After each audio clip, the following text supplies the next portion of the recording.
Next up at UFC 268, we have Phil Hawes versus Chris Curtis. Phil Hawes 11-2 overall, 5-0 in his last 5. Chris Curtis 26-8 overall, 5-0 in his last 5. And I actually broke this fight down a few weeks ago. Phil Hawes was supposed to fight Daron Wynn, but Wynn dropped out at weigh-ins, I think it was. And Chris Curtis stepped up. The reports were that Phil was going to fight Chris.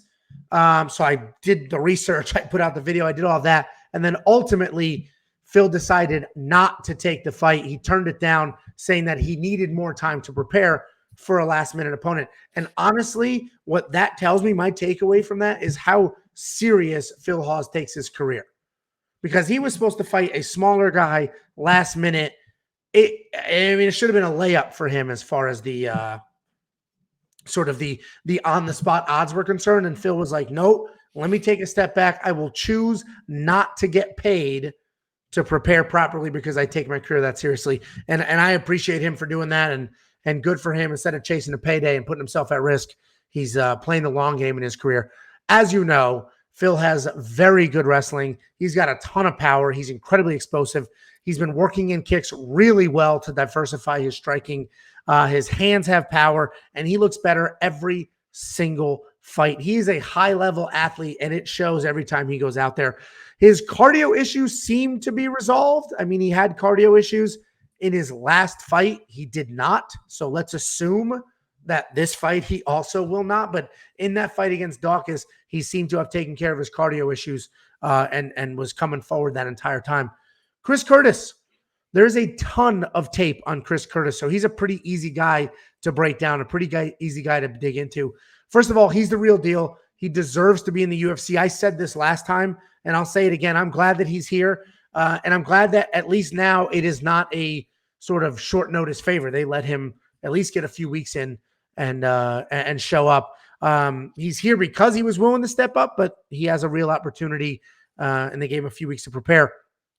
He has nice, clean boxing, decent takedown defense, and an improving takedown offense. He's got solid power in his hands, and that was very evident when he won the CES belt.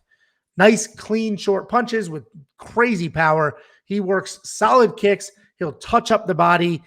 He takes his time with his shots, but he's always moving his body to stay out of the way or to set something up. We've seen him struggle with pure wrestlers, and if you go to the Magomed Karimov fight, you'll see him fade as the fight goes on, and he has absolutely no answer for the wrestling or the ground control. He's at Team Couture, so I have to assume that since that loss, he's been working on his offensive and defensive wrestling. And, listen, I mentioned it. Chris deserves to be here. This is a really tough fight. Phil has power. Phil has the wrestling. Phil should absolutely win this fight, but Chris could potentially stick and move his way to a decision. I think it's going to be tough, but keep in mind, Chris is a welterweight. His career has been at welterweight. When he stepped up on short notice, that was going to be at middleweight. It was literally a couple hours notice. And they did rebook this. They rebooked it at middleweight. So, it's odd to me that Chris will still fight Phil and he'll do it at middleweight when he's an actual welterweight. But Jakey boy, that's my rant. What do you think? Yeah, you said Chris has a decent takedown defense. That dude has awful takedown defense. He cannot defend a takedown. He is a. It depends what fight you want. Not against the Russians. He is a boxer. He's a boxer. That's what he is. He's a boxer, and he actually, when he fights, who he reminds me of is Tyron Woodley. As far as a striker, a boxer, because Woodley kind of just sits. Obviously, he got worse as his career went on, but Chris is the same thing. He's a boxer, nice, high and tight, but he'll just sit there, man. He'll just sit, pump out a little jab, and then look for. I think he's a southpaw, so he pump out a little jab and then look for that big left. And that could be an issue for Phil. Listen, if you're Phil Hawes, just wrestle, man. Just wrestle. Get your win, get out of there. You want to take this serious. You don't want to mess around with guys like this because he is a boxer and he does have real power. If you try and strike with this guy, you get clipped a little bit and you're done. You're a 350 favorite. You should win. Just wrestle him, man. I'm telling you, Phil, if you try to strike with this guy, it could be a problem. Just wrestle them, take them down, control them, do what you got to do on the ground. Don't strike with them because, as you mentioned, everyone's got a puncher's chance. And if anyone has a puncher's chance, it's going to be Chris because he's one of those pure boxers. So, Phil, man, just wrestle, get your win, get your payday, get out of there. 350 favorite. I'll probably put Phil in my DraftKings for the takedowns, $9,400. But, just please, God, man, please just wrestle. Please just wrestle. It should be a pretty straightforward win. $9,400 is a ton of money, but, this is an interesting card where last week everybody was in the 9,000s. This week it's not so bad. We have a couple more evenly matched fights, so he may be in there as well. I don't know what I'm going to do with the bets here. I don't know if I'll have a bet because, these odds are,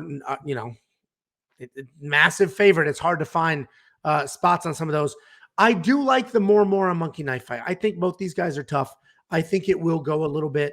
I think Chris will get his shots off. I think Phil will entertain the striking. I agree with you. He should just straight up grapple, but I think he'll entertain the striking for a little bit. And when he does grapple, he'll be on top. There'll be a ton of strikes there. So I do think the more is a solid play in Monkey Knife Fight. What do you think? I think that this is going to be, if Phil does the game plan, I think the first takedown, he's going to get complete control, move the half guard, move the mount, and TKO him pretty quick. But if he doesn't, things could get interesting. So in my mind, Phil takes him down, TKOs him in the first round. So I played the less on this.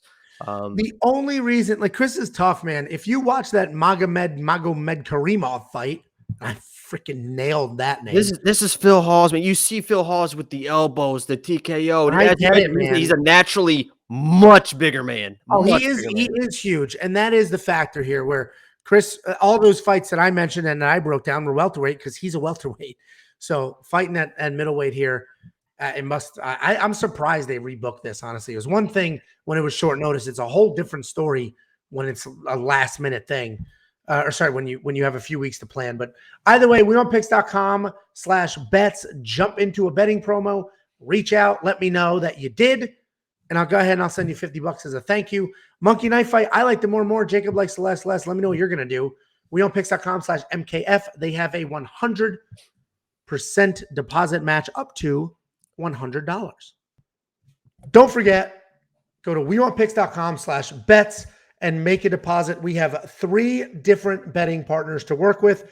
Grab one, jump in, make a deposit, reach out, let me know after you did, and I will send you $50 however you want it. Cash App, PayPal, Venmo. All I need from you is your username, screenshot of deposit. I'll get you paid. Thank you very much for the watch. Like, subscribe, do all the things, and claim your free money.